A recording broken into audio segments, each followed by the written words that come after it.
by role models and charismatic figures Of all these questions answered by lawyers, doctors, artists, carpenters, you name it. all present in the studio. Get inspired by joining us on Justice with the Next Step. Watch out, y'all.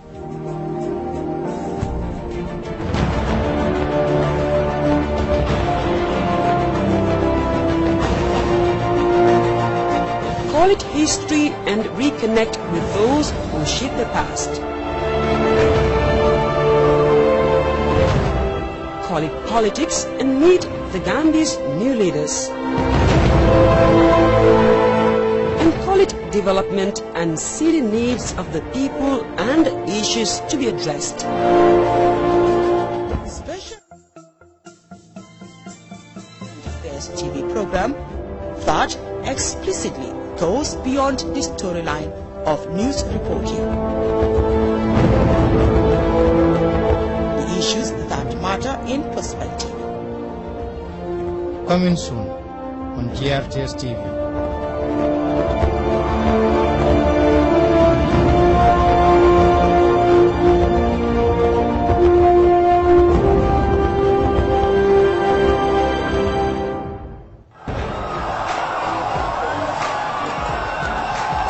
They came to power on the backdrop of promises to create jobs and enhance democracy and the rule of law. The enthusiasm among young people was phenomenal, characteristics of trust and confidence in a new leadership. Months down the road, how do people feel, and how are people's expectations being managed? Is there a form of disconnect between what the government is doing and what the people expect? Or is it all too early? Well, GRTS has created a platform to bring government closer to the people in our special new program called Face the Nation with me, Teneng Jite.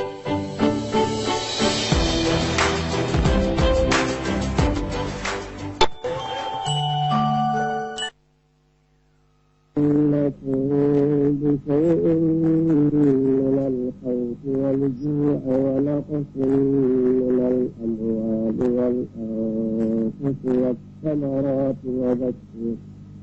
وبشر الصابرين الذين إذا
to raising the country's bilateral relations to a strategic new partnership. In this regard, the Senegalo-Gambian Permanent Secretariat, an interstate institution for harmonization of policies and cooperation between the Republic of the Gambia and Republic of Senegal, proudly presents a two-day high-level networking forum for both public and private sector institutions within Senegal and the Gambia, under the theme Bringing People of Senegambia in a Single Interactive Multi-Sectoral Business Platform. The event is taking place from Thursday 25th to Friday 26 May 2017 at the King Fahd Place Hotel in Dakar, Senegal. Sponsors are invited to this all-important event that shall shape the two nations' future economies. For information on how to be a sponsor of this event, call 990-8343 or 7890-132 or 676-7002. The Gambia and Senegal, two nations, one people, one voice.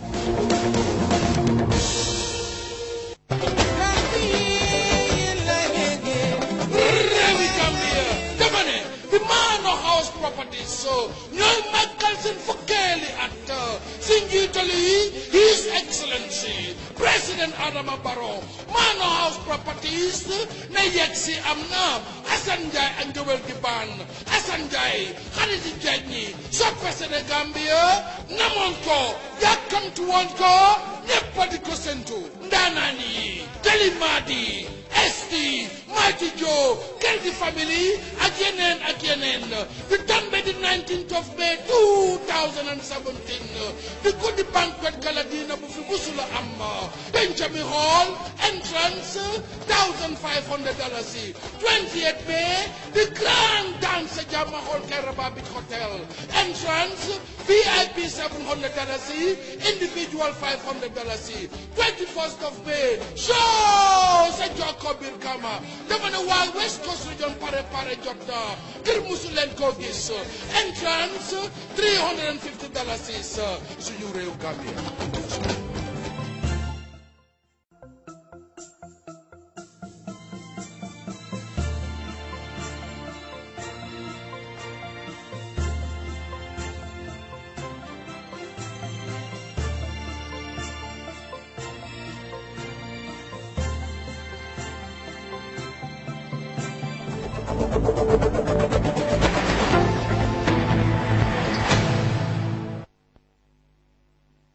Hello, good evening. You're watching us live from the Gambia Radio and Television Services, and this is the news coming to straight from Banjul, also coming up.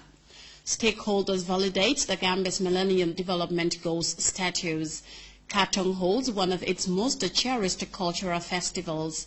The United Nations says the humanitarian situation in South Sudan is getting worse. Plus, many companies are trying to gain a share of Africa's growing hairdressing industry. These and other stories coming ahead in the next 30 minutes. I am Fatu Janimbai.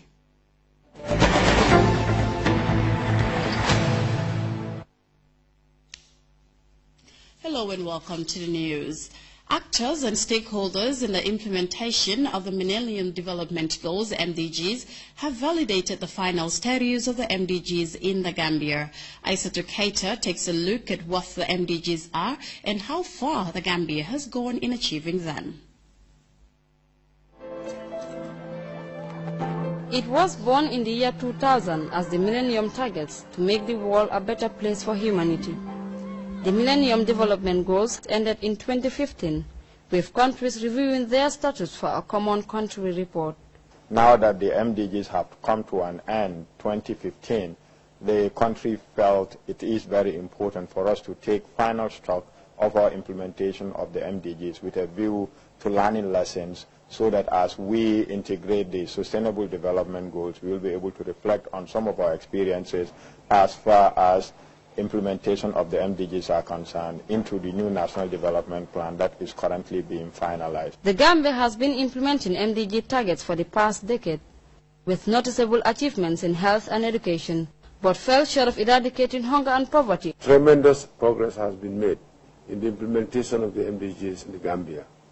The enrollment of children in primary in this country into primary schooling has grown remarkably.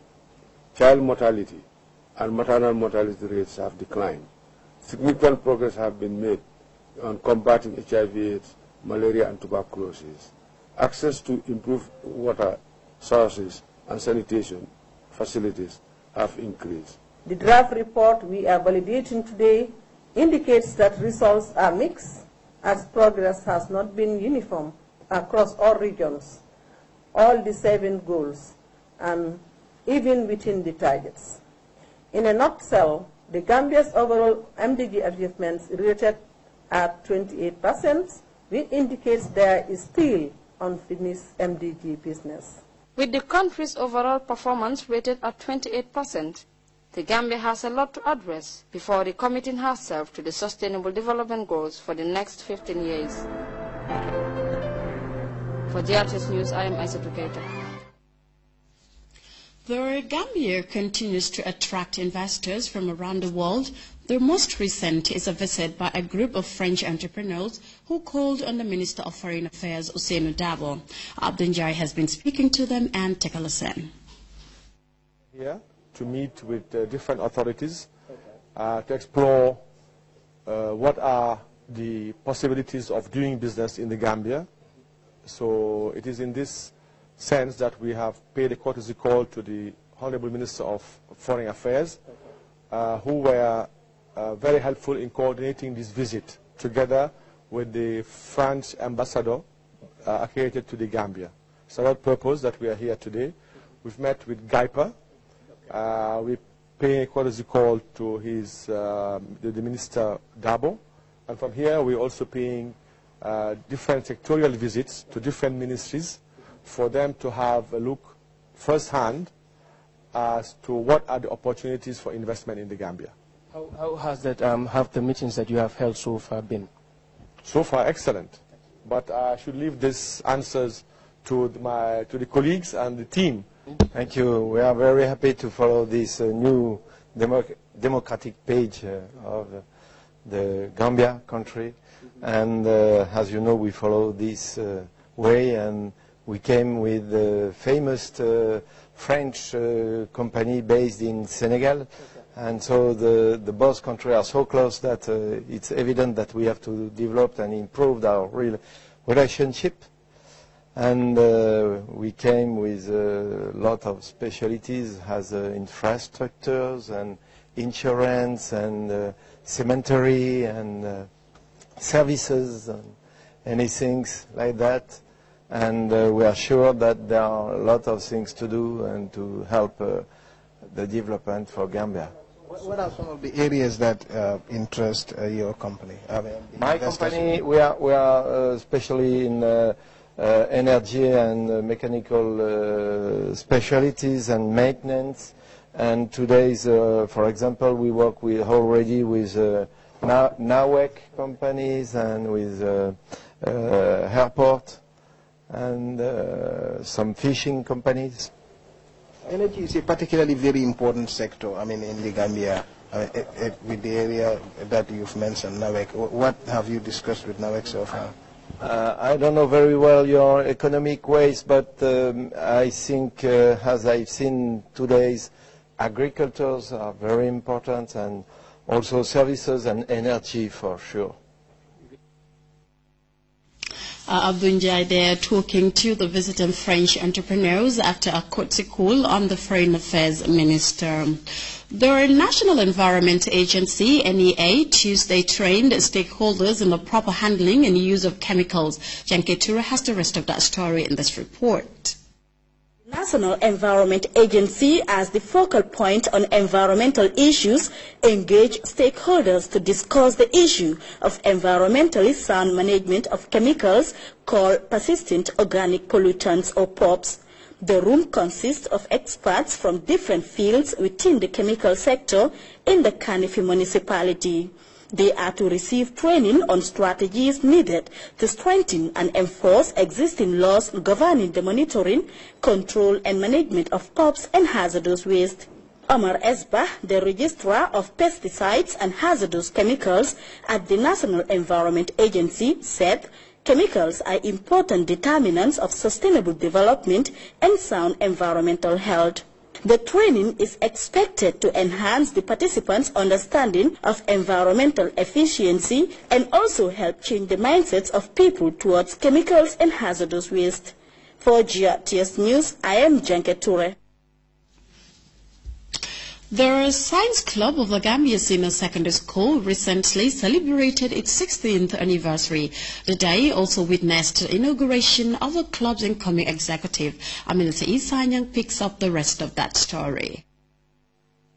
From the commerce students, now to the science students of Gambia Senior Secondary School, who gathered to mark the club's 11 years of existence.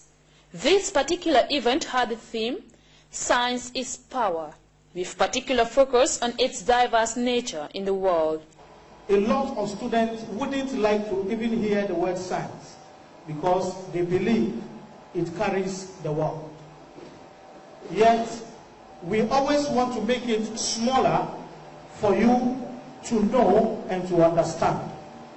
And that is why we gather here every year, so that we show you the beauty of science in this world.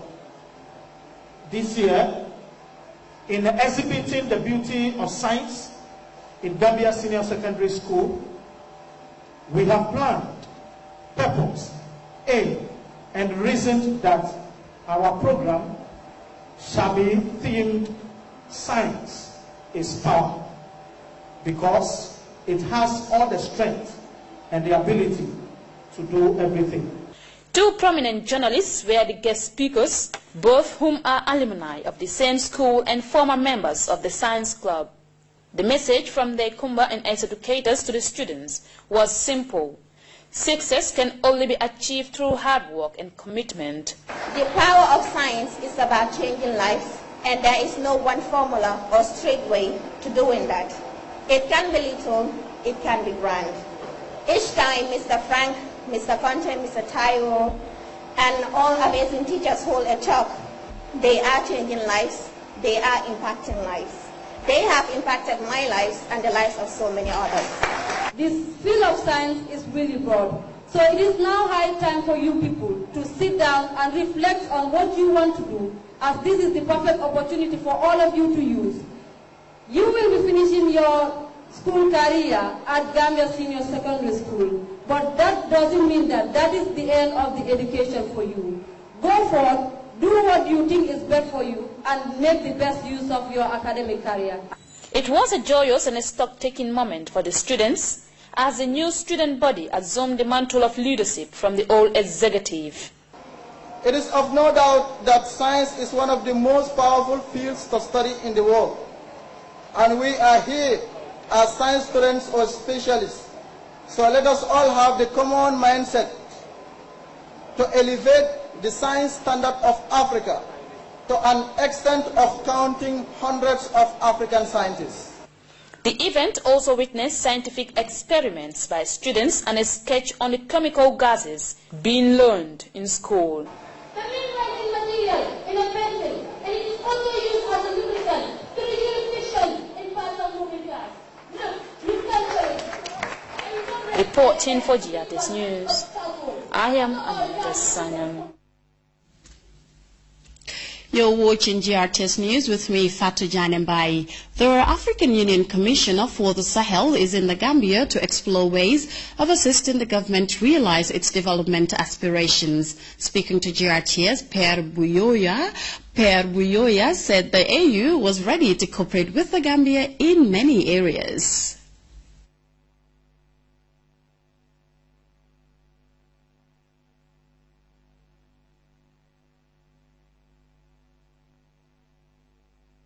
In the news, the community of Katong last week held one of its biggest cultural festivals, which attracted hundreds of people from the community and nearby villages. Alfamara Kanyi tells us more. The sun is still strong in Katong, one of the oldest settlements in Combo South. Every 5 years, this village holds a cultural event which brings all the different ethnic groups together. This year, more than 100 boys were initiated, a deep-rooted tradition as old as the coastal settlement itself. After weeks of their stay in the bush, the young initiates are out to rejoice with their families. The process is a cultural transition from childhood to manhood.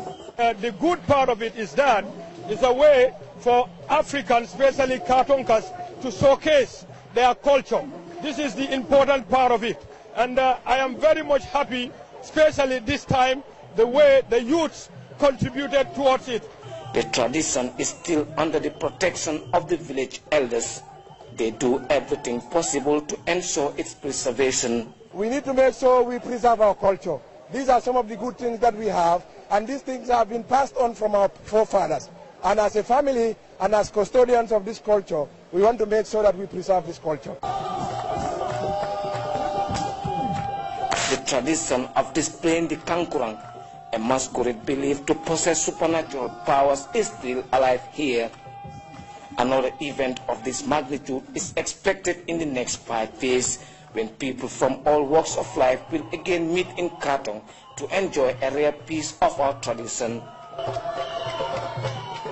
Reporting for GRTS News, I am Famarakani. The African Union Commissioner for the Sahel is in the Gambia to explore ways of assisting the government realize its development aspirations. Speaking to GRTS, Pierre Buyoya said the AU was ready to cooperate with the Gambia in many areas. Take a listen. The purpose of our mission, it is an assessment mission. We come to assess the situation in Gambia, to discuss with the authorities, the government, in which manner African Union Commission can assist Gambia. We have been told that there are already needs in 3 issues: security sector reform, dialogue and reconciliation, and economic recovery. Then we want to interact with the Gambian authorities to see what are the expectations, what are the priorities, and then after that we'll make a report to our principals, and then later we'll come back with concrete proposal on how African Union can assist. From the brief meeting you've heard, is there any prospect as to where exactly to start with assistance?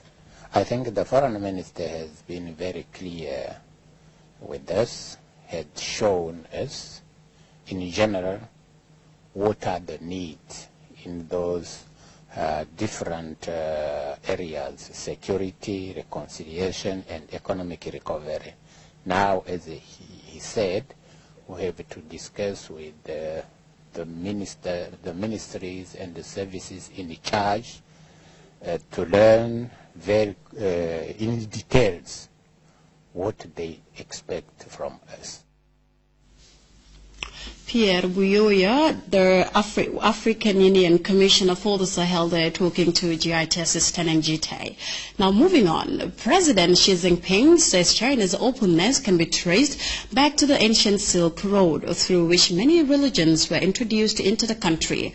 Rahibite visited one of the oldest and largest mosques in Beijing and the oldest Buddhist temple, and she files in this report. Islam is said to have been in China for over 1,000 years and currently the second largest religion in China, with about 25 million Muslims nationwide.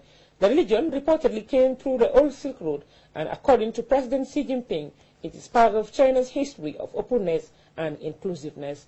The ancient Silk Roads, according to the Chinese leader, spanned many valleys that connected the birthplaces of the Egyptian, Babylonian, Indian and Chinese civilizations, as well as the lands of Buddhism, Christianity and Islam, which enable people of different civilizations, religions and races to interact with and embrace each other with open mind.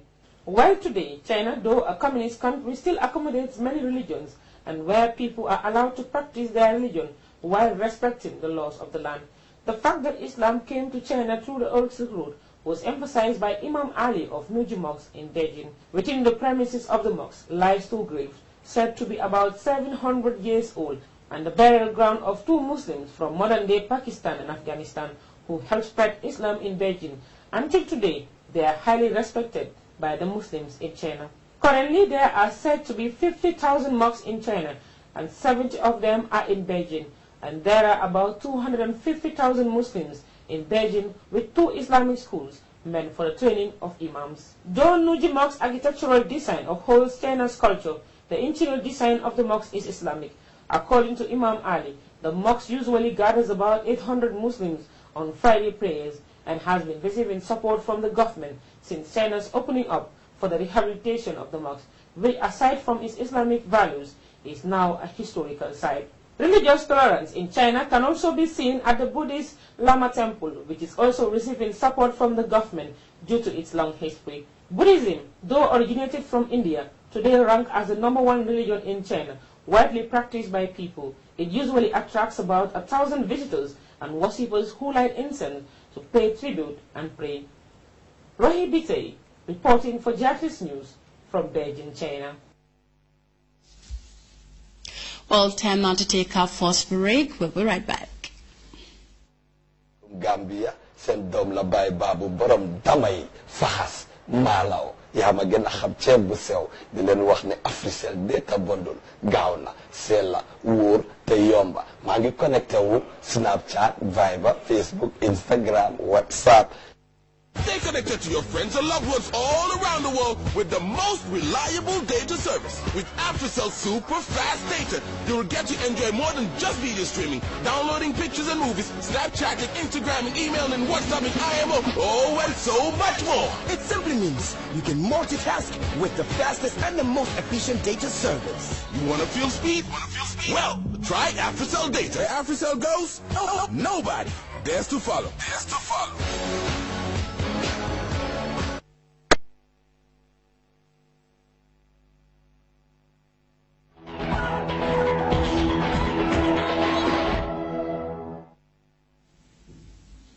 Welcome back, and even now to some sports news. Newly appointed South African football coach Stuart Baxter will begin his second stint away to Nigeria in June with a clash against the Super Eagles for the 2019 Africa Cup of Nations Cup qualifiers. The Englishman has also set his sights on qualifying for the 2018 FIFA World Cup after signing a 5-year deal. We have details of that in the CGTN News report. SAFA President Dr. Danny Jordan revealed to the media that Stuart Baxter had outplayed fellow candidates Hervé Renard and Hugo Broos for the top job in South African football.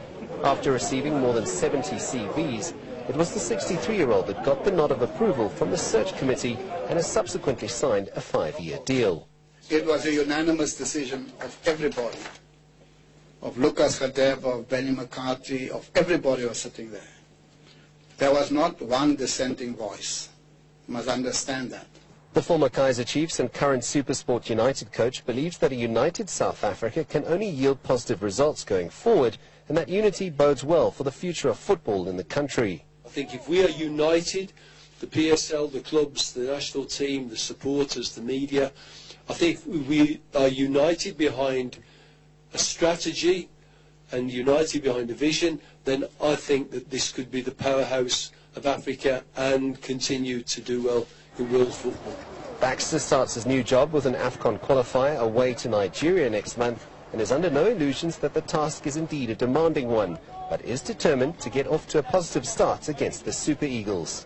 I'm chomping at the bit a little bit to get to grips with the quite big challenge of Nigeria away with little preparation, but I've embraced that. And I'm gaining intelligence on Nigeria as we speak. And by the time we pick a squad to go to Nigeria, I hope we're going to be very competitive. Baxter's second tenure as national coach promises to be far different from when he was appointed in 2004 and then fired a year later. The objectives set by his employers are certainly achievable, but the new man in charge will need to deliver immediately in order to silence his critics. However, he believes that he has matured and has learnt from his previous stint and is more than capable to take Bafana to the World Cup next year. Sias du Plessis, CGTN, Johannesburg. Time now to take our second break. We'll be right back.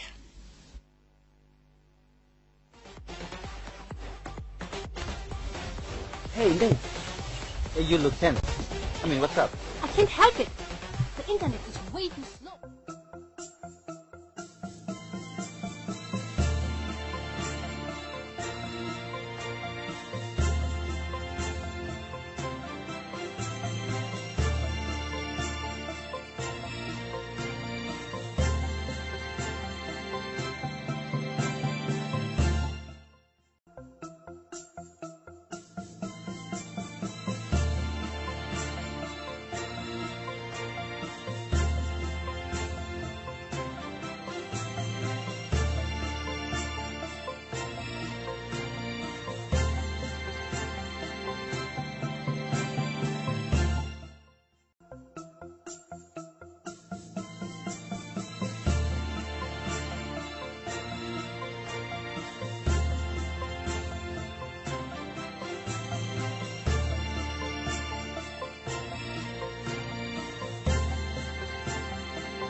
and the Central African Republic. The UN says the previous target of $1.2 billion had only been 14% funded, and the shortage has put immense pressure on host countries and communities that are already among the world's poorest. For example, the lack of funding has resulted in cutbacks on food rations in Uganda, which hosts the largest number of South Sudanese refugees, nearly 900,000. In total, WFP's operations needs almost $900 million to fund operations in 2017.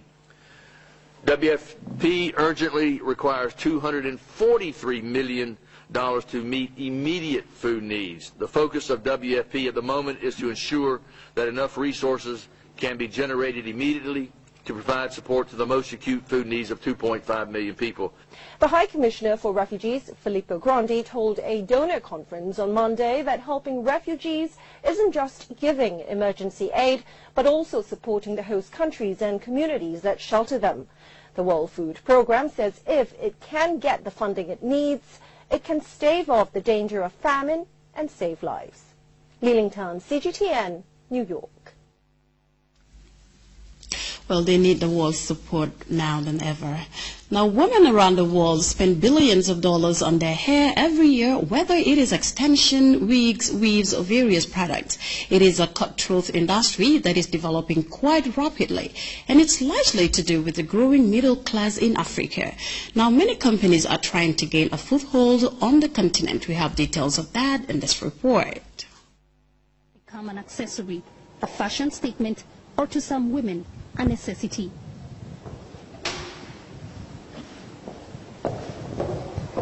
Beautiful. Well, wearing a wig may be easy, but behind this finished, beautiful work of art is an intricate, delicate production web.